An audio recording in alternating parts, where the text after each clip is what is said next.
প্রিয় দর্শক, সবাইকে স্বাগত জানাচ্ছি ভ্যালি 21 রাতের আজকের আয়োজনে। আপনাদের সাথে আছি আমি রাজীব জামান। দর্শক, আপনারা জানেন প্রতিনিয়তই সাময়িক আলোচিত বিষয়গুলো নিয়ে আমরা এই ভ্যালি 21 রাতে আলোচনা করার চেষ্টা করি এবং বেশিরভাগ সময় আমাদের কথা বলতে হচ্ছে সার্বিক যে বৈশ্বিক মহামারী অর্থাৎ করোনা পরিস্থিতি নিয়ে আসলে আমরা কথা বলছি। এবং আমরা সকলেই জানি যে এই সময়টাতে এসে আগে থেকেই সারা বিশ্বব্যাপী যে আলোচনাটা ছিল যে করোনা পরিস্থিতির আরও কিছুটা অবনতি ঘটতে পারে, অর্থাৎ সংক্রমণের মাত্রা বাড়তে পারে, মৃত্যুর ঝুঁকি বাড়তে পারে। আমরা কিন্তু সেরকমটাই দেখছি। বিশ্বব্যাপী অবস্থানটি খুবই উদ্বেগজনক অবস্থান জায়গায় যাচ্ছে, যদিও সেই জায়গাটা থেকে বাংলাদেশ সরকার মাননীয় প্রধানমন্ত্রী বারবারই সতর্ক করছেন আমরা যেন সকলেই সতর্ক হই। সেই জায়গাগুলো নিয়ে আমরা কথা বলবো। তার সাথে সাথে প্রতিনিয়তই কিন্তু ভ্যাকসিন দৌড়ে সারা বিশ্বে এগিয়ে যাচ্ছে। প্রতিনিয়তই একটির পর একটি কোম্পানি তাদের সফলতার জায়গাটি তৈরি করে আমাদের বিশ্ববাসীকে আরও বেশি আশার জায়গায় সঞ্চারিত করছেন। আমরা দেখছি মডার্না সর্বশেষ তারা বললো তাদের প্রায় 95% মতো কার্যকর। এর আগে আমরা জানি যে বায়োএনটেক, ফাইজার, সেই সফলতার জায়গাগুলো নিয়েও কথা হচ্ছে। এবং সর্বশেষ বাংলাদেশ সরকারের পক্ষ থেকে মাননীয় প্রধানমন্ত্রী গত সোমবারও কিন্তু বলেছেন যে অক্সফোর্ড থেকে 3 কোটি টিকা নেবে বাংলাদেশ, যেটি অত্যন্ত সুখকর একটি মেসেজ আমাদের জন্য এবং বিনামূল্যে সেটি প্রদান করা হবে। এই ভ্যাকসিন দৌড় আমাদের সচেতনতা, আমাদের মাস্ক পরিধানের কঠোরতা, সারা বৈশ্বিক যে অবস্থান সেই জায়গাগুলো নিয়ে আজকে আমরা কথা বলার চেষ্টা করব।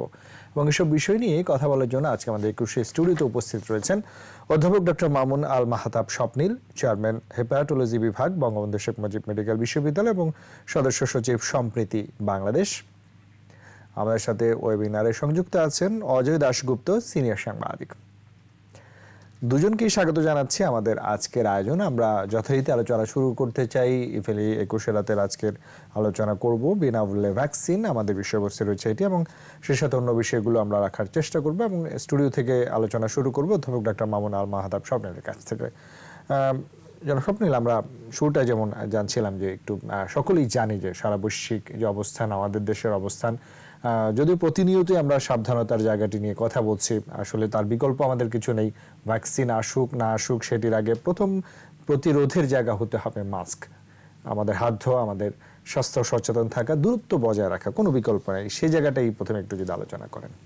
এটা একদম একটা খুব কার্যকর কথা বলেছেন, কারণ এই যে ভ্যাকসিন আসছে এখনো কিন্তু আমরা জানি না ভ্যাকসিনগুলো কতদিন আমাদেরকে প্রতিরক্ষা দিবে। এবং আমরা এই ভাইরাসের যে চরিত্রটা জানি তাতে ধারণা করা হচ্ছে যেটি কয়েক মাস পর্যন্ত প্রতিরক্ষা দিবে এবং হয়তো বারবার ভ্যাকসিন নেওয়ার প্রয়োজন পড়বে। তো প্রথম দফায় কিন্তু পুরো জাতিকে ভ্যাকসিনেট করা অত্যন্ত দুরূহ। আমরা কিন্তু সব ভ্যাকসিন পাবো না, পৃথিবীর আমাদের দেশের জন্য শুধু আমরাই না, পৃথিবীর কেউই পাবে না। সেই প্রেক্ষাপটে বাস্তবতা হচ্ছে যে আমাদের খালি ভ্যাকসিনের দিকে তাকিয়ে থাকলে চলবে না, বরং যেটি প্রমাণিত সত্য সেই জায়গাটাতে অবশ্যই জোর দিতে হবে। এবং যেটা আপনি যেমনটি বলছিলেন যে মাস্ক পরা, হাত ধোয়া, অপ্রয়োজনে ঘরের বাইরে না যাওয়া, এটি এই সময়টাতে আরও বেশি গুরুত্বপূর্ণ এবং বেশি জরুরি। কারণ যারা মাননীয় প্রধানমন্ত্রীর ঘোষণা শুনে একটু দ্বিধায় ছিলেন যে আসলেই কি সেকেন্ড ওয়েভ আসবে কি না, তাদের নিশ্চয়ই আজকে আর জানতে বাকি নেই যে সেকেন্ড ওয়েভ একটি আত্মাসন্ন। কারণ আজকে দেখেন সেপ্টেম্বর মাসের পর এই প্রথম আবার আজকে বাংলাদেশে ২,৫০০-এর উপর রোগী শনাক্ত হয়েছে এবং এখন কিন্তু গড়ে ৩৫ থেকে ৪০ জন মানুষ প্রতিদিন মারা যাচ্ছে। ইনফ্যাক্ট আমরা যে সময়টা লকডাউনে গেছিলাম তখন কিন্তু পরিস্থিতি এর চেয়ে স্বস্তিদায়ক ছিল। এখন কিন্তু আমরা সেই সময়ের চেয়ে অস্বস্তিদায়ক পরিস্থিতির মধ্যে দিয়ে যাচ্ছি। কিন্তু কেন যেন আমাদের ঠিক উদাসীন, এটা একটা টার্মও আছে যে এরকম প্যান্ডেমিকের মধ্যে থাকতে থাকতে ফ্যাটিক চলে আসে সারা দুনিয়াতে। মেনে নিতে চাই আমরা। হ্যাঁ, ব্রিটেনেও দেখছেন যে গত পরশু দিনে ব্যাপক বিক্ষোভ হয়েছে। কিন্তু বাস্তবতা হচ্ছে যে সতর্ক না হলে কিন্তু এই পরিস্থিতির মধ্যে আমাদের আরো বহু বছর যেতে হবে। ফলে সতর্কতাটা খুব জরুরি এবং স্বাস্থ্যবিধিগুলো মেনে চলার কষলে কোনো বিকল্প আমাদের সামনে আর নেই, ভ্যাকসিনও না। এই যে স্বপ্ন ভাই, আমরা মাস্ক নিয়ে প্রায়শ কথা হয়, যেটি আমাকে নিজের সুরক্ষার জন্য আসলে অত্যন্ত জরুরি এবং নানা অজুহাত আমরা ঢাকা শহরে গণপরিবহন থেকে মার্কেটে যদি যাই, বাজারে যদি যাই, রাস্তাঘাটে যদি যাই, আমি নিজে যদি সচেতন না হই, কতটুকু সরকার কঠোর হলে আসলে সেটি নিয়ন্ত্রণ সম্ভব? দেখুন, এটি আসলে একটা খুব ট্রিকি কোশ্চেন, কারণ আমি আজকেও দেখেছি আমাদের মন্ত্রিপরিষদ সচিব মহোদয় বলেছেন যে ফাইনের পরিমাণ বাড়ানো হচ্ছে, প্রয়োজনে ৭-৮ দিন দেখে জেলের ব্যবস্থা করা হবে। আজকে ঢাকা জেলা প্রশাসন বোধহয় ১০০টার উপরে জায়গায় ১০টার উপর জায়গায় ১০০ জনের বেশি মানুষকে ফাইন করেছেন। বাস্তবতা হচ্ছে যে সম্প্রতি বাংলাদেশের উদ্যোগে আমরা কিন্তু একটি সামাজিক আন্দোলনের সূচনা করেছিলাম, যে নো মাস্ক নো সার্ভিস ক্যাম্পেইনটাকে মানুষকে উদ্বুদ্ধ করার জন্য। এবং আমি পরবর্তীতে আমরা দেখেছি যে আরও অনেক সামাজিক সংগঠন এগিয়ে এসছেন, এবং আমি নিজেও আরও কতগুলো সংগঠনের সাথে এই কাজে অংশ নিয়েছি। আমার যেটা উপলব্ধি, আমি দেখেছি যে যেই আপনি ক্যাম্পেইনটা শুরু করবেন, যে মাইকে ঘোষণা করা শুরু হয়, যে একটু আলোচনা শুরু হয়, আশেপাশের লোকজন সবার পকেট থেকে কিন্তু মাস্ক বেরিয়ে আসে। অর্থাৎ বেশিরভাগ ক্ষেত্রে মানুষের কাছে কিন্তু মাস্ক আছে, কিন্তু তারা পড়তে চাচ্ছেন না কেন জানো। এখন এটার কিন্তু, এবং আমি অনেক শিক্ষিত মানুষকে বলতে শুনেছি যে মাস্ক পরলে শ্বাস নিতে কষ্ট হচ্ছে, অসুবিধা হচ্ছে, কিন্তু আমরা কেন খেয়াল করছি না যে সাময়িক অসুবিধাটা, এর বিনিময় মানে এটি যদি আমরা এটি ইগনোর না করি, অনেক বড় ধরনের বিপদে পড়তে পারি। কিন্তু আমাদের পরিবারকে আমরা আক্রান্ত করতে পারি। এখন দেখেন ঢাকা শহর আইসিইউ বেড ক্রমশই কমিয়ে আসছে। তো এই যে দুর্দশাগুলোর দিকে কেন আমরা এগিয়ে যাচ্ছি, আমি এটি বুঝতে পারছি না। পকেটে মাস্ককে কেন মুখে মাস্ক রাখছি না, এটি একটি বড় প্রশ্ন। কিন্তু তো আমার কাছে এটা মনে হয় যে খালি আপনি ফাইন করে, খালি জেল দিয়ে জরিমানা করে তো আসলে এখানে মানুষকে বোঝানোর এবং সচেতন করার একটা ব্যাপার আছে। এবং সেখান থেকে আমার যেটা মনে হয় যে আমরা কিন্তু বড় বড় কাজ করেছি। যেমন আপনি দেখেন গণজাগরণ মঞ্চ, যেমন দেখেন ঘূর্ণিঝড়ের সময় মানুষের যে প্রস্তুতি, এসব নিয়ে আমরা বারবার বলছি। মানুষকে উদ্বুদ্ধ করতে পারলে মানুষ অনেক বড় কাজ করে ফেলে। সেই জায়গায় দাঁড়িয়ে আমার মনে হয় যে আমাদের সবার উচিত, আমি যেটা বারবার বলার চেষ্টা করি, যে মাস্ক পরে একটা সেলফি তুলে মাস্কটাকে একটা সেলফি আন্দোলনে পরিণত করা, কিংবা এই যে সম্প্রতি বাংলাদেশের মতো সংগঠনগুলো, অন্যরাও যদি এগিয়ে আসে, যদি আমরা একটু মাস্ক পরিধান, মানে মাস্ক পরেন, মাস্ক পরাই, এই কাজগুলো করি, আমার মনে হয় যে এটা একটা ইম্প্যাক্ট রাখবে। জি, আমাদের সকলকে সে জায়গায় অনেক বেশি সহায়তার হাত বাড়িয়ে দিতে হবে। আমরা আপনার সঙ্গে আলোচনায় ফিরবো। অজয় দাশগুপ্ত, আপনার সঙ্গে একটু কথা বলতে চাইবো। প্রথমে একটু মাস্ক প্রসঙ্গে আসতে চাই, যে সরকার জেল জরিমানা করবেন, সেটা হলেই যথেষ্ট নয়, সেটি আমরা সকলেই বলছি। কিন্তু আমাদের উদাসীনতা, আমি নিজে যদি উদাসীন হই, আমি কতটুকু ক্ষতির কারণ হতে পারে আমার পরিবারের জন্য, আমার সমাজের জন্য, সেটি বিবেচনায় আমরা আনছি না। আমরা একেবারেই উদাসীন। নো মাস্ক নো সার্ভিস সরকারের সব জায়গায় থেকে বলা হচ্ছে, কিন্তু কতটুকু পরিপালিত হচ্ছে? বিজয় দিবসের মাস, বিজয়ের মাস, ডিসেম্বর শুরু হয়েছে। সকলকে শুভেচ্ছা জানাই, বিজয়ের মাসের অভিনন্দন জানাই। ডিসেম্বর মাস একেবারেই গৌরবোজ্জ্বল মুক্তিযুদ্ধ। এবং আজকের অনেকেই বলেন যে বাংলাদেশের মানুষের সামনে, বাঙালির সামনে বঙ্গবন্ধু শেখ মুজিবুর রহমান জাতির পিতা, যার নেতৃত্বে আমরা এই সংগ্রাম করেছি, আন্দোলন করেছি, তার স্মৃতির প্রতি শ্রদ্ধা জানাই, তার আদর্শ অনুসরণ করব।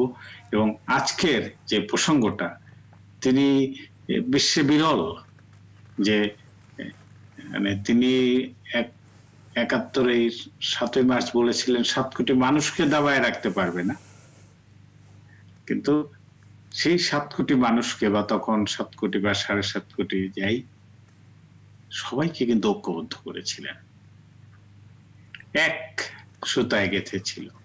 এবং বিশ্বে বিরল যে মানুষ, শ্রমজীবী মানুষ, কৃষক, ছাত্র সামনে ছিল, আইন শৃঙ্খলা বাহিনীর সদস্য, এমনকি গোয়েন্দা বাহিনীর সদস্য, সরকারি কর্মকর্তা, সবাই কিন্তু বঙ্গবন্ধুর নির্দেশনা অনুসরণ করেছে। চিকিৎসকরা করেছে, সাংবাদিকরা করেছে, গণমাধ্যম কর্মীরা, বেতার, টেলিভিশন, তারা ক্যান্টনমেন্টের নির্দেশ না মেনে কিন্তু ধানমন্ডি ৩২ নম্বরের ৬৭৭ নম্বর বাড়ির নির্দেশ মেনেছে। আজকে কিন্তু আমি মনে করি যে এই যে গোটা দেশ এক সূত্রে, এই করোনা, তার যে বিপদ, সেটা মোকাবেলার জন্য বাংলাদেশের এই ১৬ কোটি ১৭ কোটি মানুষ, তাদের সবাইকে কিন্তু ওই একটি কেন্দ্রের নির্দেশ, জাতির জনকের, জাতির পিতা কন্যা বলেছেন মাস্ক পরতে হবে, চিকিৎসকরা বলছেন মাস্ক পরতে হবে। এবং ওই জায়গাটায় আমাদেরকে ওখানে যেমন কেউ বিরোধিতা করেনি, গুলির মুখে হুমকিতে, গুলির হুমকির মুখে পড়েছে, নির্যাতনের হুমকির মুখে পড়েছে, নারী নির্যাতন, ধর্ষিত হয়েছে, স্বাধীনতার প্রশ্নে ছিল অবিচল। আজকে এই বাংলাদেশ, সেই বাস্কেট কেসের বাংলাদেশ থেকে কিন্তু আমরা একেবারেই অন্য একটি জায়গায় চলে এসেছি।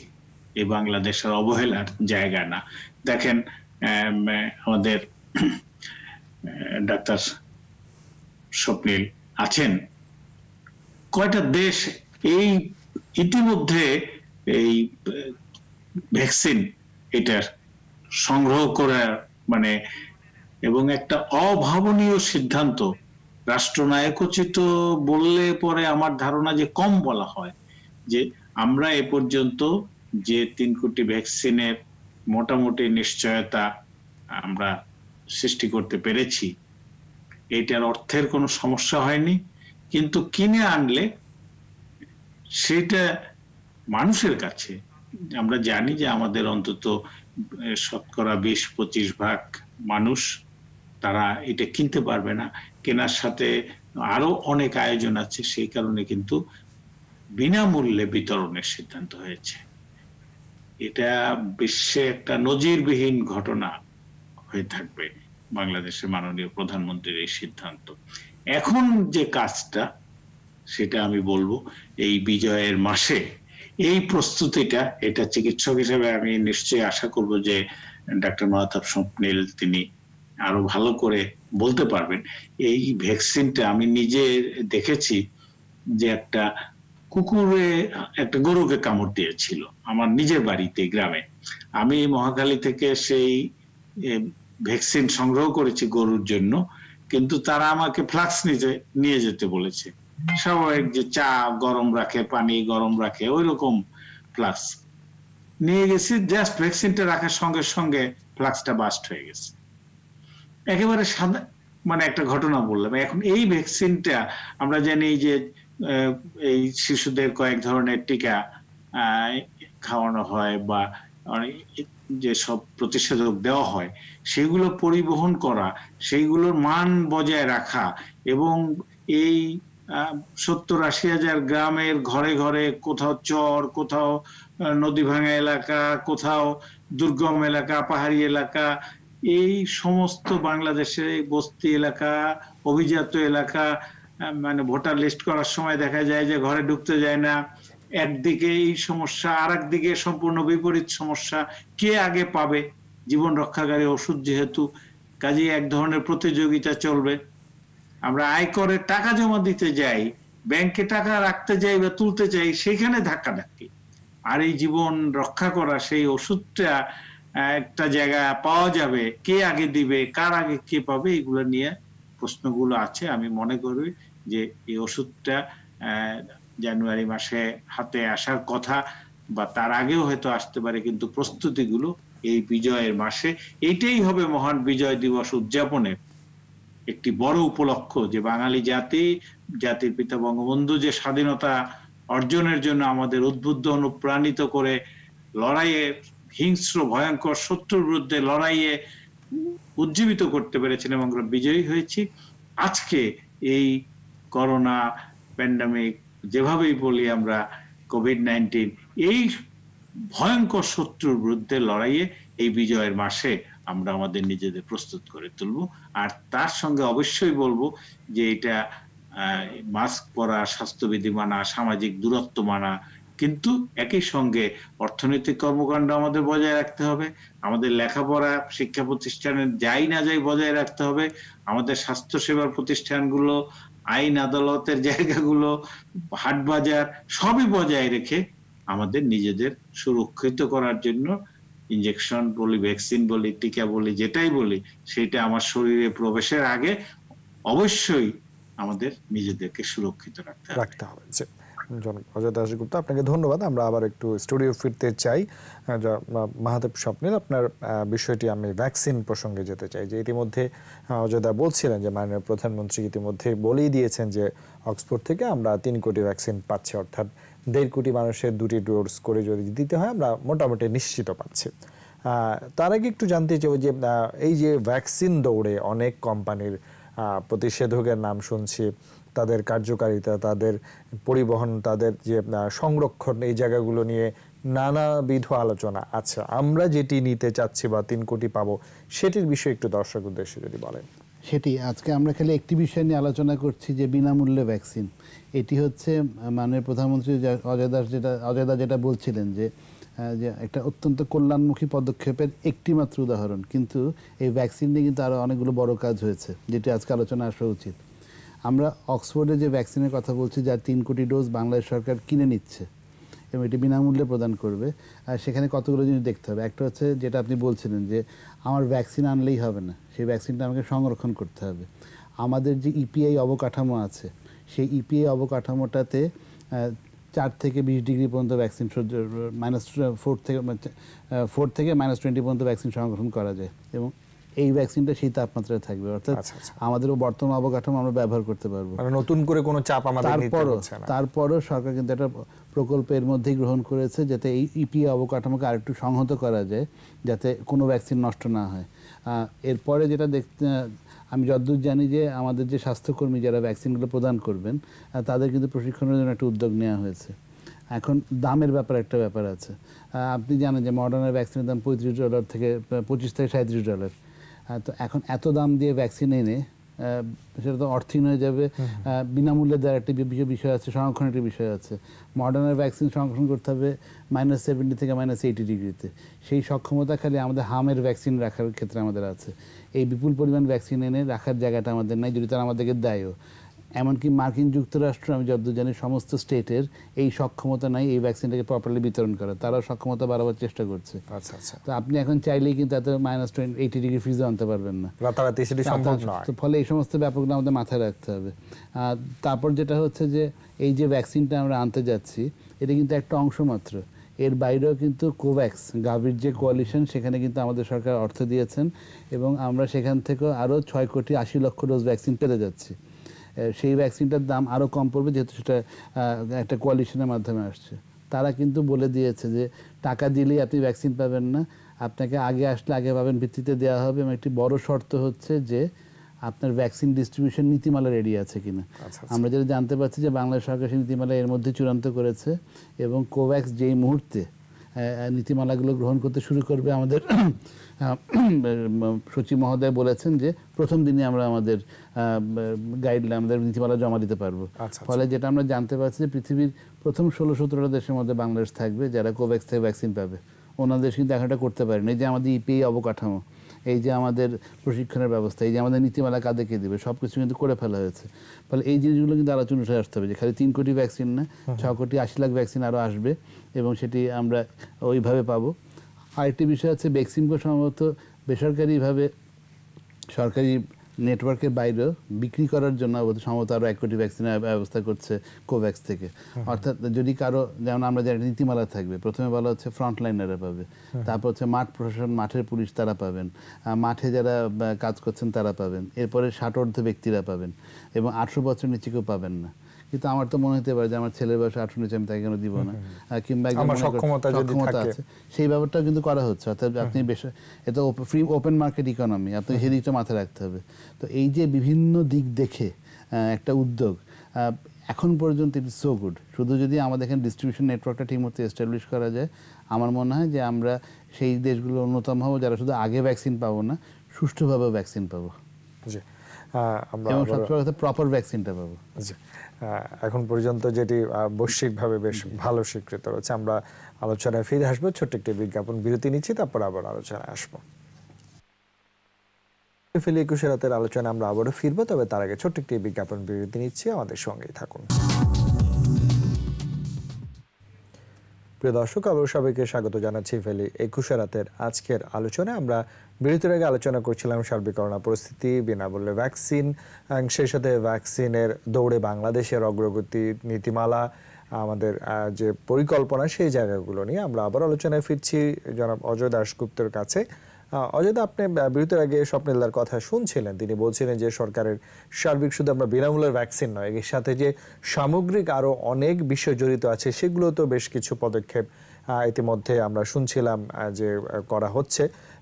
সেই জায়গায় আমি একটু আপনার কাছ থেকে আরেকটু শুনতে চাই। আপনি বলছিলেন যে এই যে ভ্যাকসিন পেলেই হবে না, সেটি সংরক্ষণ, সেটি পরিবহন, সেটি প্রয়োগ এবং সঠিকভাবে প্রয়োগ, কারণ এই জিনিসটি একেবারেই সারা বিশ্ববাসীর কাছেই নতুন, শুধু বাংলাদেশ নয়, এবং আমাদের সক্ষমতা, সেই জায়গাগুলো নিয়েও নানা আলোচনা হচ্ছে। সেই জায়গায় আসলে একটু যদি আলোচনা করেন। একটা হচ্ছে তো মানে অসম্ভব দ্রুততার সঙ্গেই কিন্তু বাংলাদেশ এটা পাচ্ছে, পাওয়ার চেষ্টা নিয়েছে। এবং এটা আমাদের মানে বাংলাদেশ রাষ্ট্রের নেতৃত্ব যে কতটা কল্যাণমুখী সেটা কিন্তু মানে প্রমাণ হয়ে গেছে। জনগণের কাছে এটার আরেকটা নজির হয়ে গেছে। আমরা ধরেন এই ডাক্তার স্বপ্নিল যেটা বললেন যে যারা সামর্থ্য আছে তারা যদি কিনতে চায় এটা আমরা অবশ্যই চেষ্টা করব। কিন্তু প্রথম যেটা আর কি, ধরেন আমি অনুরোধ করব যে বেক্সিমকো এটা আনার ক্ষেত্রে উদ্যোগী হয়েছে, তাদের আমরা সাধুবাদ জানাই। বড় ধরনের কাজ কিন্তু যেটা তারাই চুক্তি করেছে। কিন্তু আমরা আশা করব যে বেক্সিমকো এনে সরকারের কাছে দেবে, সরকার এইটা তার বাজেট থেকে যে 700 কোটি টাকার বেশি বরাদ্দ করেছে এই বাজেট এটা খরচ হয়ে যাবে। কিন্তু আমি প্রত্যাশা করব বেক্সিমকো বা অন্য যে কোনো কোম্পানি এই ধরনের মহতী উদ্যোগের সঙ্গে যুক্ত থাকবে, তারা এই জিনিসটা নো প্রফিট, এটা একেবারেই মাননীয় প্রধানমন্ত্রী যেমন সরকারের সমস্ত বাজেট এইটার বিনামূল্যে যাতে পায়, বিশেষ করে অগ্রাধিকার যাদের পাওয়া উচিত, যারা মানুষের মধ্যে প্রতিনিয়ত ঘুরছে, রোগীদের চিকিৎসা দিচ্ছে, আইন শৃঙ্খলা রক্ষা করছে, সমাজের শান্তি শৃঙ্খলা বজায় রাখছে, সেই কাজে তাদের অগ্রগতি দিবে, বয়স্ক নাগরিকদের অগ্রাধিকার দিবে। এটা আমি নিজের প্রশ্নে বলছি না, ৭১ মহান স্বাধীনতা সংগ্রামে সরাসরি অংশগ্রহণের সুযোগ, গৌরব আমি অর্জন করেছি। অবশ্যই আশা করব যে মুক্তিযোদ্ধা যারা ২-২.৫ লাখের মতো এরকম তালিকাভুক্ত আছেন মুক্তিযোদ্ধা, তাদের সবারই বয়স ৬০-৭০ পার হয়ে গেছে। আমার মনে হয় যে সেইগুলো তাদের কথা অবশ্যই মাননীয় প্রধানমন্ত্রী বঙ্গবন্ধু কন্যা এটা বিবেচনা করবেন। এটা আমার নিজের প্রশ্নে কিন্তু বলছি না, যে তাদেরকেও সম্মান দেখানো, এই কথাটা কিন্তু মুক্তিযোদ্ধা দপ্তরের যিনি মন্ত্রী আছেন মোজাম্মেল হক সাহেব, তারই উদ্যোগ নিয়ে কিন্তু এই কাজগুলো করা উচিত। আর বেক্সিমকোর কাছে আশা করব যে তারা যেন, তাদের যদি খরচ ৭০০ কোটি টাকা পড়ে, তারা সরকারকে সেই ৭০০ কোটি টাকাতেই তুলে দিবে। কারণ রাষ্ট্র যদি এত বড় একটা কাজ করতে পারে, নিশ্চয়ই বেক্সিমকো যারা ৩০-৪০ হাজার মানুষের কর্মসংস্থান করেছে, অর্থনীতিতে বড় অবদান রাখছে, শিল্প কারখানা স্থাপন করছে, শেয়ার বাজারে একটা বড় ভূমিকা আছে, তারা নিশ্চয়ই এই কাজটা করতে পারবে। যে একটি পয়সাও যেন লাভ করার কথা, মানুষ না বাঁচলে তার কারখানার শ্রমিক আসবে না, তাদেরকে কোথায় পাবে, এটা আমি আশা করব। দ্বিতীয় যেটা মানে আপনারা বললেন এবং ডাক্তার স্বপ্নিল যথাযথই বলেছেন, যে কেউ যদি তার ১০,০০০ টাকা দিয়ে একটা ডোজ কেনার ক্ষমতা থাকে, আমার বাজারে সেটা অ্যাভেলেবেল হতে হবে এবং সেটা যেন সেটাতেও কিন্তু শৃঙ্খলার ব্যাপার আছে। কারণ বাংলাদেশে ১ লক্ষ লোক আছে অন্তত যাদের ব্যাংকগুলোতে ১ কোটি টাকার বেশি জমা আছে। কাজে আপনার মানে এই দেখা যায় বাংলাদেশে ধনবান একটা নতুন গোষ্ঠী গড়ে উঠছে। আপনার লক্ষ লক্ষ লোক আছে যারা এই মানে অর্থবিত্তের নানাভাবে দেশের বাইরে আছে, যারা প্রবাসে আছে, ১ কোটি বাংলাদেশি, তাদের স্বজনরা দেশে আছে, তারাও কিন্তু কিনে এটা পাঠাতে পারে। কিন্তু এইটাও যেন সুশৃঙ্খল ভাবে হয়। আর একটা আশা করব, যেটা ডাক্তার স্বপ্নিল প্রসঙ্গটা তুলেছেন, যে এটা কতদিন থাকবে, এটা কি ১ বছর পরে আবার আমাদের যেমন কতগুলো ইপিআই ডোজ আছে যেটা সার্টেন টাইম পরে আবার নিতে হয়, বুস্টার ডোজ বলে সম্ভবত, তাই না? এটাও এরকম দরকার পড়বে কিনা সেটা এখন থেকেই চিন্তা, এবং সেই বিষয়টা বিবেচনায় রেখে আমাদের বেশ কয়েকটি ওষুধ কোম্পানি কিন্তু আছে, তাদেরও সক্ষমতা আছে, বিশ্বমানের কাজ তারা করছে, উন্নত বিশ্বে তারা ওষুধ রপ্তানি করছে, প্রাণ রক্ষাকারী, জীবন রক্ষাকারী ওষুধ রপ্তানি করছে। তারা যাতে এই ভ্যাকসিনটা বাংলাদেশে তৈরি করলে তাইলে এটা উৎপাদন করতে পারে, এবং উৎপাদনের সাথে যা যা সামঞ্জস্যপূর্ণ, অর্থাৎ সংরক্ষণ, বিতরণ, এই কাজগুলো তাদের করা উচিত বলে আমি মনে করি। আর সবশেষে বলবো যে আমাদের অর্থনীতিতে খুব গুরুত্বপূর্ণ বিষয় হচ্ছে কিন্তু R&D, রিসার্চ অ্যান্ড ডেভেলপমেন্ট। আমরা পিপি উৎপাদন এটা কতগুলো সক্ষমতা দেখিয়েছি, রপ্তানি করছি, কিন্তু এটা বর্তমান যুগে কিন্তু এই চতুর্থ শিল্প বিপ্লবের যুগে, প্রযুক্তি বিপ্লবের যুগে বঙ্গবন্ধু কন্যা এবং সজীব ওয়াজেদ জয়, তাদের কারণে কিন্তু আমরা এই ডিজিটাল বাংলাদেশ বড় ধরনের অগ্রগতি করছি, প্রযুক্তি ক্ষেত্রে অনেক সক্ষমতা। আমরা চাইবো যে এই প্যান্ডামিক বা এই ধরনের স্বাস্থ্য ঝুঁকি আগামীতেও আসতে পারে, সেইগুলো মোকাবেলার জন্য আমাদের এই গবেষণা কাজগুলো ঢাকা বিশ্ববিদ্যালয় বলেন, বঙ্গবন্ধু শেখ মুজিব মেডিকেল বিশ্ববিদ্যালয় বলেন, অন্যান্য যেসব প্রতিষ্ঠান আছে আমাদের মহাখালীকে কেন্দ্র করে অনেকগুলো প্রতিষ্ঠান, সেখানে সংক্রামক ব্যাধি থেকে শুরু করে কলেরা রিসার্চ, ICDDRB অনেকগুলো প্রতিষ্ঠান আছে, তাদের গবেষণা, সেই কাজটা, এবং সেই ক্ষেত্রে স্বাস্থ্য মন্ত্রণালয়ের নেতৃত্বটাও কিন্তু গুরুত্বপূর্ণ। এই নেতৃত্বে কিন্তু বড় ধরনের অনেক কাজ করছে, তাদেরকে স্যালুট। তাদের শত চিকিৎসকের মৃত্যু ঘটেছে, এর মধ্যে আরো বহু জনের মানে নানান রকমের ঝুঁকির মধ্যে আছে, সেটা স্বীকার করেও বলবো যে স্বাস্থ্য মন্ত্রণালয় তার নেতৃত্ব এই ধরনের কোটি কোটি 16-17 কোটি লোক যখন বিপন্ন হওয়ার ঝুঁকিতে, এই নেতৃত্বটা আর সেটা সেই চ্যালেঞ্জ মোকাবেলার উপযোগী হওয়া উচিত। জি দাদা, আপনাকে ধন্যবাদ। আমরা আবার একটু স্বপ্নিল দা আপনার কাছে আসতে চাই যে ভ্যাকসিন প্রসঙ্গে যেহেতু আর একটু কথা উঠলে আমরা কার্যকারিতার জায়গাটা আসলে এখনো বৈশ্বিকভাবে কেউই সফল হবে কতটুকু, কতবার এই ডোজটি দিতে হবে সেটা এখনো একেবারে স্পষ্ট করে বলা সম্ভব নয়। ধারণা করছেন যে হয়তো 2টি ডোজ বা এরকম হচ্ছে। সেই জায়গায় আরও কিছু বিষয় এসছে যে আমরা প্রস্তুত কতটুকু রয়েছে। আপনি যদিও বলছেন যে সরকার একটি নীতিমালা ইতিমধ্যে চূড়ান্ত করে রেখেছেন, যে ট্রেনিংয়ের একটা ব্যবস্থা রয়েছে, প্রয়োগের একটি ব্যাপার রয়েছে, এবং দাদা যেটি বলছিলেন যে এই যে আমাদের যে স্বাস্থ্যসেবার কাঠামো, আমরা কিন্তু অনেক জায়গায় সফল, উন্নয়নশীল দেশের তালিকা থেকেও পার্শ্ববর্তী অনেক দেশের থেকে আমরা ছোট ছোট ক্লিনিক্যাল বিষয়গুলো নিয়ে বাংলাদেশ অনেকটা এগিয়ে গেছে। সেই কাঠামোগুলো আমরা ব্যবহার করতে পারি কিনা? নিশ্চয়ই। আমি দুটোই কথা বলি দাদার কথার সূত্র ধরে। একটু হচ্ছে দামের ব্যাপারটা। আমি ভ্যাকসিনের কথা যেহেতু এসছেই, আমি কিন্তু তাদেরকে একটা কারণে ধন্যবাদ দিতে চাই, কারণ আমি কদিন আগেও দেখেছি চুক্তি স্বাক্ষর অনুষ্ঠানটা আমি খেয়াল করছিলাম।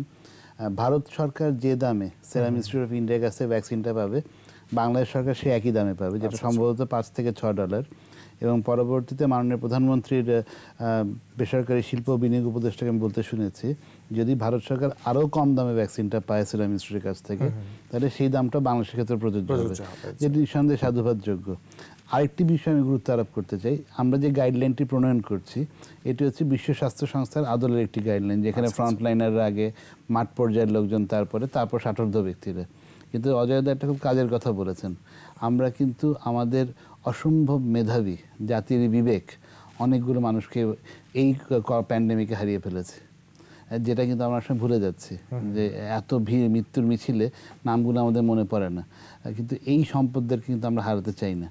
ফলে আমার কাছে মনে হয় যে হুর গাইডলাইন তো হুর মতো করে তৈরি, কিন্তু সেই গাইডলাইনকে বাংলাদেশের মতো করে অ্যাডাপ্টেশন লাগবে আমাদের প্রেক্ষাপটে, এবং যারা আমাদের বীর মুক্তিযোদ্ধা, যারা আমাদের জাতীয় সম্পদ বুদ্ধিজীবী, তাদেরকেও কিন্তু এই ভ্যাকসিনের আওতায় প্রায়োরিটি বেসে আনতে হবে এবং ফ্রন্ট লাইনারদের সাথে সাথে দিতে হবে। তাদেরকে তৃতীয় ধাপে দেওয়াটা আমার কাছে অযৌক্তিক বলে মনে হয়, কারণ তাদেরকে যদি আমরা হারিয়ে ফেলি, আমাদের কিন্তু 71-এর পরে যে মেধার সংকটে পাকিস্তান আমাদেরকে ফেলে দিয়েছিল, যার জন্য আমরা বহু বছর সাফার করেছি, কোভিড পরবর্তী বাংলাদেশে যেন আমরা সেই মেধার সংকটে আরেকবার না পড়ি, সেটি আমাদের মাথায় রাখতে হবে। এটা হচ্ছে দ্বিতীয় জায়গা। আর মাননীয় প্রধানমন্ত্রীর আরেকটি উদ্যোগের কথা আমি বলি, আজকে আমি শুনছিলাম এবং আবার ওনার প্রতি শ্রদ্ধাবনত হচ্ছিলাম। মন্ত্রী মহোদয় কিন্তু বলেছিলেন যে এই 3 কোটি ডোজ ভ্যাকসিন নামমাত্র সার্ভিস চার্জের বিনিময়ে দেওয়া হবে, কিন্তু প্রধানমন্ত্রী এটি কাছে বিনামূল্যে করে দিয়েছেন। এটি কিন্তু আমাদের তাকে ধন্যবাদ জানাতেই হবে, যে এত মাইনর ডিটেলসগুলো কিন্তু খেয়াল করছেন, একেবারে তাৎক্ষণিক এই জিনিসগুলো। আর আপনি যেটা অবকাঠামোর কথা বলছিলেন, আমাদের এইসব ক্ষেত্রেই কিন্তু আমরা মাঝে মাঝে ধাক্কা খেয়ে যাই। দেখেন, আমাদের মাননীয় প্রধানমন্ত্রী গত বছরই কিন্তু ভ্যাকসিন হিরো পদকটি পেয়েছেন গাভির কাছ থেকে, এবং এই ভ্যাকসিন হিরো পদকটি পাওয়া গেছে কিন্তু ভ্যাকসিন বিতরণে আমাদের সক্ষমতার জন্য। এবং আমি যে লিভারের ডাক্তার, আমরা কিন্তু বি ভাইরাসের ভ্যাকসিনেশনের মাধ্যমে আমাদের 5 বছর পর্যন্ত যে শিশু, তাদের মধ্যে বি ভাইরাসের প্রাদুর্ভাব 1% নিচে নামিয়ে আনতে সক্ষম হয়েছি।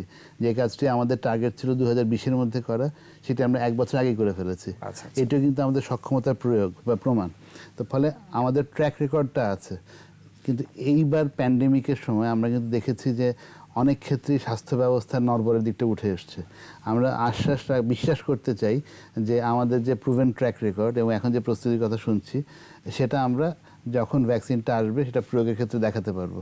কাগজে কলমে সব ঠিকঠাক, কিন্তু বাস্তবায়ন তার হয়। আরেকটা কথা আমি বলতে চাই যে আমরা প্রায় ভ্যাকসিন ট্রায়ালের কথা শুনি বাংলাদেশ। এখন দেখুন, আমরা শুনছি সানোফির ভ্যাকসিনের ট্রায়াল বাংলাদেশে হবে, চাইনিজ ভ্যাকসিনের ট্রায়াল বাংলাদেশ হবে। এগুলো ঠিক কতখানি গুরুত্ব আছে আমার মাথায় ঢোকে না, কারণ আমি তো তখনই একটা ভ্যাকসিন নিব যখন ভ্যাকসিনটি বিশ্ব স্বাস্থ্য সংস্থা কর্তৃক অনুমোদিত হবে। আমি তো এখন রাশিয়ার ভ্যাকসিন আনছি না, রাশিয়া তো তার দেশের ভ্যাকসিনকে অনুমোদন দিয়ে বিতরণ করছে, আমি তো সেটা আনার চেষ্টা করছি না। তাহলে আমার কি প্রয়োজন আছে অন্যের ভ্যাকসিন ডেভেলপমেন্টে ভূমিকা রাখার? যদি চাইনিজ ভ্যাকসিন, যদি ফাইজারের ভ্যাকসিন, সানোফির ভ্যাকসিন অনুমোদন দেয়, তখন আমরা কেনার চেষ্টা করবো, এখন থেকে বুকিং দিয়ে রাখতে পারি। কিন্তু আমাদের দেশে যে একটা ভ্যাকসিন ডেভেলপমেন্টের কথা আমরা শুনতে পাচ্ছিলাম, আমাদের গ্লোব ফার্ম একটি ভ্যাকসিন ডেভেলপের চেষ্টা করছিল, আমার তো মনে হয় সেদিকে আমাদের একটু অ্যাটেনশন দেওয়া উচিত। যদি সেটি সত্যি কার্যকর বলে প্রমাণিত হয়, সেটিকে নিয়ে আসার জন্য চেষ্টা করা উচিত। যেটা অজয়দা বলছিলেন, যে আমিও বলছিলাম যে ভ্যাকসিন তো বারবার দেওয়া লাগতে পারে, আমাদের দাদা বলছিলেন যে আমাদের ওষুধ কোম্পানির সক্ষমতা তৈরি করতে হবে। তো যদি আমাদের একটি প্রতিষ্ঠান এই দাবিটি করে থাকে এবং বিশ্ব স্বাস্থ্য সংস্থার তালিকায় একমাত্র কোম্পানি যাদের 3টি ভ্যাকসিন বিশ্ব স্বাস্থ্য সংস্থা ক্যান্ডিডেট হিসেবে স্বীকৃতি দিয়েছে, আমরা কেন সেদিকে এফোর্ট দিচ্ছি না? সেটা কিন্তু আমার একটা দৃষ্টি আকর্ষণের জায়গা, যে এই দিকটা আমাদের নজর দেওয়া উচিত। মানে অন্যের ভ্যাকসিন ডেভেলপমেন্ট, নিজের ভ্যাকসিনকে আমরা ইগনোর করছি কেন?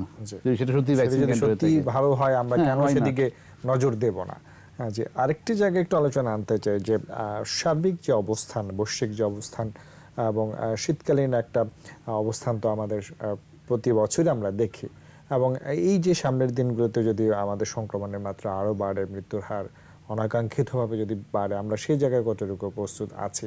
সার্বিক চিকিৎসা সেবার বিষয়টি নিয়ে আমি মাথায় রাখছি, কারণ আপনারা এখনও ঝুঁকি নিয়ে রোগী দেখছেন, সার্বিকভাবে চিকিৎসা সেবাটা সহায়ক ভূমিকা পালন করছেন, কিন্তু সামনের দিনগুলোতে যদি চ্যালেঞ্জ এসেই, যে আমরা কতটুকু প্রস্তুত আছি? আমার কিন্তু বিনীতভাবে বলতে হবে যে আমার মনে হয় না যে গত কয়েকটি মাসে সেই সক্ষমতাটার পুরোপুরি ভাবে আমরা অর্জন করতে সক্ষম হয়েছি। কারণ আমি কদিন আগেই আরেকটি বেসরকারি টিভি চ্যানেলে একটি টক শোতে সংযুক্ত ছিলাম, এবং সেখানে একজন সিনিয়র সাংবাদিককে আমি বলতে শুনেছি, উনি অন রেকর্ডই বলেছেন যে 400-র মতো ভেন্টিলেটর এখনও আমাদের সরকারি গুদামে পড়ে আছে, এখনও বিতরণের ব্যবস্থা করা সম্ভব হয়নি। যদি সত্যি তাই হয়ে থাকে, এর চেয়ে দুঃখজনক কিছু হতে পারে না কিন্তু। এবং আমরা কিন্তু দেখছি যে এর মধ্যেই কিন্তু আমাদের আইসিইউ বেডগুলো ভর্তি হয়ে আসছে। আমরা দেখছি একদিকে মাননীয় প্রধানমন্ত্রী আমাদেরকে সতর্ক করছেন যে সেকেন্ড ওয়েভ আসতে পারে, আর অন্যদিকে আমরা দেখছি যে আমাদের কোভিড হাসপাতালের বেডগুলো কমিয়ে আনা হয়েছে। আমাদের চিকিৎসকরা কিন্তু এখনও ডিউটি করে বাসায় ফিরে যান, এবং বাসায় ফিরে গিয়ে তারা তাদের পরিবারের সাথে মেলামেশা করেন। আপনি একটু বাস্তবতা চিন্তা করেন, একটা জুনিয়র চিকিৎসক, তার তো 3 বেডরুমের ফ্ল্যাট নেই, ম্যাক্সিমাম 1 বা 2 বেডরুম ফ্ল্যাটে থাকে। এখন তাকে আপনি বাসায় পাঠিয়ে, বা একজন স্বাস্থ্যকর্মী, নার্স কোথায় গিয়ে থাকবে? তাকে বললেই থাকবে 7 দিন কোয়ারেন্টাইনে থাকো, বাসায় ফিরে তাকে মিশতেই হবে। এখন আমি বলি না যে প্রত্যেককে 5 স্টার হোটেল দিতে হবে, 5 তারকা হোটেলের কনসেপ্ট ভারত থেকে এসেছিল। ভারতে একটা বিরাট ট্যুরিজম ইন্ডাস্ট্রি আছে, সেখানে 5 তারকা হোটেলের মালিকরা এগিয়ে এসেছিল, আমাদের নেই।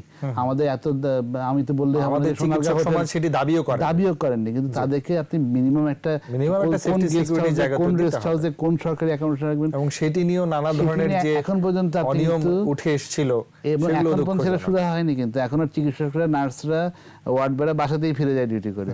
আরেকটি জায়গায় আপনি দেখুন প্রণোদনার ব্যাপারটি, এখন পর্যন্ত একজন শহীদ চিকিৎসক ছাড়া আর কোনো চিকিৎসক প্রণোদনা পায়নি। এবং আমি নিজে কিন্তু কোভিড আক্রান্ত হয়েছিলাম, আমি প্রথম বলছি আমি কিন্তু আর্থিক প্রণোদনা দাবি করছি না, কিন্তু আমি দেখেছি যে আমার কাছে সার্কুলারটি এসছে, সেখানে বলা হয়েছে যে চিকিৎসক বা স্বাস্থ্যকর্মী হিসেবে যদি আপনি প্রণোদনার দাবিদার হতে চান, আপনাকে প্রমাণ করতে হবে আপনি কোভিড রোগীর চিকিৎসা সেবা প্রদান করতে গিয়ে আক্রান্ত হয়েছেন, যেটা কি এখন প্রমাণ করা সম্ভব? এই দেশে যেমন সামাজিক সংক্রমণ হয়ে গেছে, এবং এটা আপনার ঊর্ধ্বতন কর্তৃপক্ষ সার্টিফাই করতে হবে, নাহলে আপনি প্রণোদনার দাবি করতে পারবেন না। তাহলে আমি একটা কথা বলি, আজকে যে আপনি আজ থেকে 20 বছর পরে যদি আমার ছেলে দাঁড়িয়ে আমাকে বলে যে বাবা তুমি একটা করোনাকাল ফেস করেছো, তুমি নাকি একজন নামি দামি চিকিৎসক ছিলে, তুমি কি করোনাকালে কোনো ভূমিকা রেখেছিলে, আমার জাস্টিফিকেশন, আমি আমার ছেলেকে কি বলবো? আমার নাতিকে আমি কি উত্তর দেবো যদি আমি তখন বেঁচে থাকি, যদি আমি করোনাকালটা জীবিতভাবে পার হতে পারি, যে আমি সেবা দেওয়ার চেষ্টা করেছিলাম?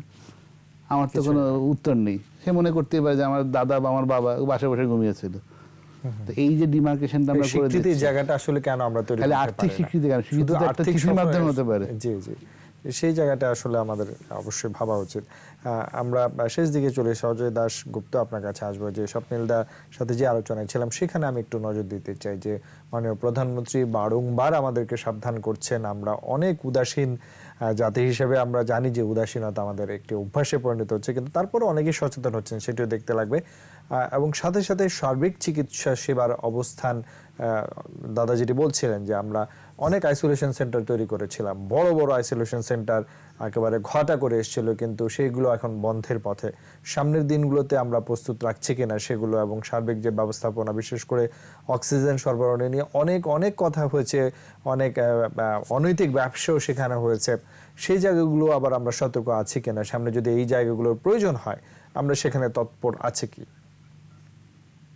আমি একটা বলবো যে ইউরোপ আমেরিকার যে চিত্র প্রতিদিন আমরা টেলিভিশনে দেখি, স্বাস্থ্যসেবা উন্নত দেশগুলোতে তো বলেই দিয়েছে যে 80+ বয়স যাদের, তাদেরকে বাঁচিয়ে রাখার সেই রকম নিষ্ঠুর সিদ্ধান্ত কিন্তু তারা নিয়েছে। মাস্ক পরে না, মাস্ক না পরার জন্য মানবাধিকার লঙ্ঘনের যুক্তি দেখিয়ে রাজপথে নামে, মাস্ক ছুঁড়ে ফেলে দিয়ে ডাম্প করে এক জায়গা, সেটা তারা করছে। সেই জায়গা থেকে কিন্তু বাংলাদেশ যদি বলেন এখন অন্তত মাননীয় প্রধানমন্ত্রীর উদ্যোগে আমি যদি ধরেও নিই, আমার তো ধারণা যে অনেক লোক মাস্ক পরছে। এই জায়গাটা বাকি কাজটুকু আমি আমাদের গণমাধ্যমকেও বিশেষ করে অনুরোধ করব, কারণ মানুষ এগুলোকে খুবই গুরুত্ব দেয়, যে তারাও এই ধরেন আমি গ্লাসটা অর্ধেক, এইটা তো সারা মানে যুগ যুগ ধরে উদাহরণ হচ্ছে অর্ধেক ভরা অর্ধেক খালি। আমরা কেন এই যে শুধু অর্ধেক খালিটাই বলবো, অর্ধেক ভরা বাকিটা পূরণ করি। আসেন এই প্রচারগুলো, আমাদের যে ইতিবাচক অর্জনগুলো তুলে ধরে সামনে কি কি করণীয় আছে, এই যে শ্রমশক্তি আমাদের দক্ষ সম্পদ একটা ফেজে গড়ে উঠে, পোশাক শিল্পে গড়ে উঠছে, কলকারখানা অন্য কলকারখানায় গড়ে উঠছে, হাসপাতালে চিকিৎসা সেবার ক্ষেত্রে গড়ে উঠছে, আইন পেশায়, শিক্ষকতায়, নানান জায়গায় গড়ে উঠছে, গণমাধ্যমে, সাংবাদিকতায়। এই করোনা কিন্তু বহু লোককে কেড়ে নিচ্ছে এবং আরো অনেককে ঝুঁকির মধ্যে রেখেছে। কাজী রাজনীতি, স্বার্থ, দলাদলি ভুলে এই সরকার যেন এই কাজগুলো না করতে পারে, সেই জন্য এই যে আমাদের সম্পদ আরো যাতে হারাই, আমাদের দক্ষ মানব সম্পদ প্রাণহানি যাতে আরো ঘটে, কলকারখানা যাতে বন্ধ হয়ে যায়, বহু চিন্তা আছে, বহু শক্তি আছে যারা বাংলাদেশ যে আজকে বিশ্বের বুকে মাথা তুলে দাঁড়িয়েছে, বাস্কেট কেসের দেশটি আজকে অনেক অর্থনৈতিক সামাজিক সূচকে ভারতকে, পাকিস্তানকে পেছনে ফেলছে, অনেককে এটা মানে কিছুতেই সহ্য করতে পারে না। তারা মনে করে যে এইটা 71-এর মতো আর এক দফা পরাজয়। এই বাংলাদেশ, উন্নত বাংলাদেশ, গর্বিত বাংলাদেশ, শেখ মুজিবের বাংলাদেশ, এইটা তাদের আরেকটা পরাজয় মনে করে। কাজেই তারা এই করোনার সময় নানান রকম উস্কানি দিচ্ছে, নানান রকম মানে গণবিরোধী কর্মকাণ্ডে লিপ্ত হচ্ছে, সামাজিক নৈরাজ্য, অশান্তির সৃষ্টি করছে।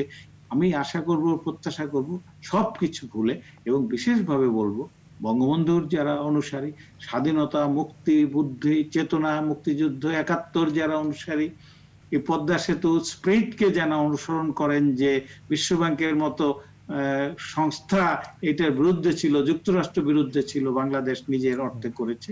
আমি আশা করব যে এই সময় এইটা সব ভুলে। ধন্যবাদ আপনাকে। আমরা এখন শেষ দিকে চলে এসেছি আলোচনার। আমরা স্বপ্নিলদার কাছে যাব। স্বপ্নিলদা, আমরা আলোচনা শুরু করেছিলাম বিনামূল্যে ভ্যাকসিনের যে সিদ্ধান্ত সরকার, অবশ্যই সেটি সাধুবাদ জানাই। সারা বিশ্বব্যাপী ভ্যাকসিনের যে এগিয়ে চলা, সেটিও আমরা প্রত্যাশা করবো আরো ভালো ফলাফলের মাধ্যমে বিশ্ববাসী এই জায়গাটা থেকে মুক্ত হবে। কিন্তু ভুলে গেলে চলবে না যে এখন মাস্কই হচ্ছে আমার প্রধান প্রতিষেধক। ঘুরে ফিরে সকল যারা সফল বিশেষজ্ঞ তারাও বারবার বলছেন যে মাস্কই হতে পারে একটি প্রতিরোধের প্রধান জায়গা, যেটি আমরা অনেকেই হয়তো বা মানছি, অনেকে মানছি না। আমরা প্রত্যাশা করব সকলেই মানব। স্বাস্থ্যবিধি আমাদের মতো দেশে আসলে মেনে চলা খুবই কঠিন, কিন্তু বাঁচার তাগিদে দেশের সাথে জনগণের সাথে কোনো বিকল্প নেই, সেই জায়গাটায় যদি যাবার আগে দর্শকদের কিছু বলে। সেটাই আমি অযোধ্যার কথা সূত্র ধরেই বলি, যদি বেশিরভাগ লোককে মাস্ক পরিয়ে করোনাকে হারিয়ে দিয়ে যেত নির্বাচনে যেভাবে জেতা যায়, তাহলে কিন্তু আমরা জিতে গিয়েছিলাম। কোভিডের সমস্যা হচ্ছে শতভাগ ভোট পেতে হবে, শতভাগ লোককে মাস্ক পরাতে হবে, এবং সেই চ্যালেঞ্জটি অতিক্রম করা কিন্তু খালি আমাদের জন্য না, পৃথিবীর দেশে দেশে কঠিন। যেটা দাদা বলছেন, যেটা আমিও বলছিলাম, লন্ডনে বিক্ষোভ, জার্মানিতে বিক্ষোভ, ইউরোপের অনেক দেশে বিক্ষোভ, সেই জায়গার তুলনায় কিন্তু আমরা অনেক বেশি সচেতনতা পরিচয় দিচ্ছি।